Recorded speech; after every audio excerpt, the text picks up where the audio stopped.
Hi, and welcome back to Dr. Heather ND. Today I thought I would show you how to make an essential oil roller blend. These are so easy to make. They're actually one of the easiest and fastest natural products that I make and that you can make on your own at home. They're really versatile because you can use any essential oils that you want, either singles or blends. You can use any carrier oil that you want. I definitely want to have future videos where I talk more about essential oils and how to source them and how to dilute them and use them safely and also for medicinal benefit. I'll save that for another video or multiple videos because there's a lot to that. But today I thought we would keep it simple and just run through how to make your own essential oil roller blend. So here you can see exactly what we need. These are the essential oils that I'm using today. I'm trying to focus this, but there's cedarwood, vetiver, vanilla, and lavender.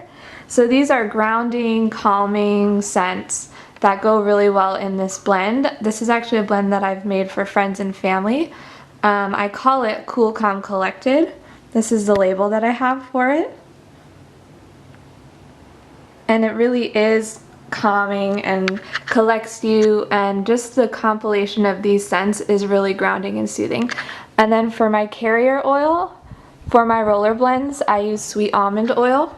You can use other oils depending on your preference and what you have on hand. The reason why I use sweet almond oil is because it doesn't have much of a scent on its own. So another good option for this would be fractionated coconut oil, but again, you can use other oils that you have or that you like to use. And remember, any oil that you use also has its benefits for skin health. So jojoba, argan oil would all be good choices because those are all great for the skin as well, and they don't have much of a scent on their own. So you need your essential oils, whichever ones you choose. You need your carrier oil, because essential oils generally you don't want to be using straight or neat on the skin, but again, that's something that we can talk about in future videos. And then you'll need your roller blend. So I just got that off of Amazon in a package of like 24. It's a glass roller tube, 10 mils, with the actual roller ball and the lid. So I'm just going to run you guys through. It's really simple. To get the right dilution, I just use a few drops of each oil in one 10 ml tube. So I'll show you guys how it goes. And I'll try to keep this focused so that you can actually see what's going on. Okay, so the first oil that I'm going to add is cedarwood.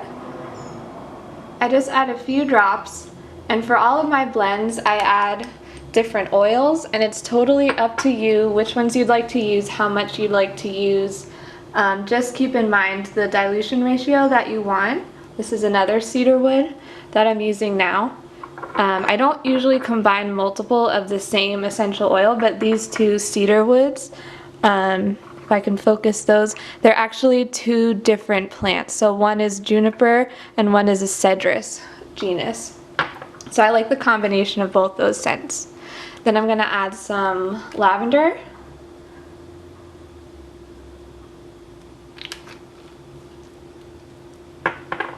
And some vanilla.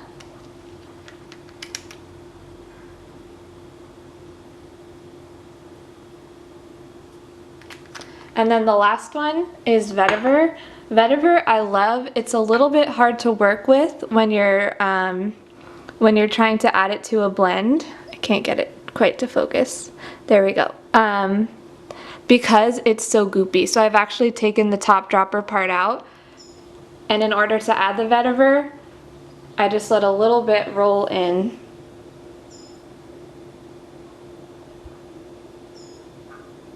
Okay. So once I have all my essential oils in, I add the sweet almond oil.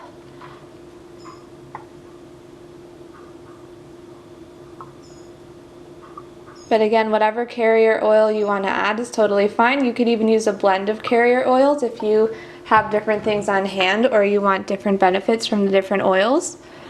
And then the last thing we're going to do, sorry that this has probably been largely out of focus, but the last thing is you're just going to add your ball, your roller ball, to the top of the roller. And I'm just wiping off any extra oil with the back of my hand, but you just push that in and make sure it's in tight. Cover it up or close it up, and then you can shake it around a little bit, really get all those oils that were maybe sitting on the bottom to disperse throughout. And then the last thing I do, since I make these for family and friends, is I actually put the label on there. If you're just making this for yourself at home, there's really no need unless you're making multiple and you're not going to remember what you put in there, but it's totally up to you if you want to label. So the way that I label them, literally this label I made on my own on Microsoft Word. And glue stick is totally enough to stick it to the glass, and it stays on there pretty well. So that's the final step in preparing my essential oil roller blend. And so once I get that on there, that's the finished product. So again, this is the Cool Calm Collected blend that I make. One of my favorite blends, and other people have given me great feedback on it as well. But whichever oils you want to use, whichever carrier you want to use, and however you want to formulate is totally up to you. Again, that's the beauty of being able to make these at home on your own. So happy formulating. Stay tuned for more videos where we go through a little bit more specifics on essential oils and how to use them in your own recipes. But for now, enjoy this, and we'll see you next time on Dr. Heather ND.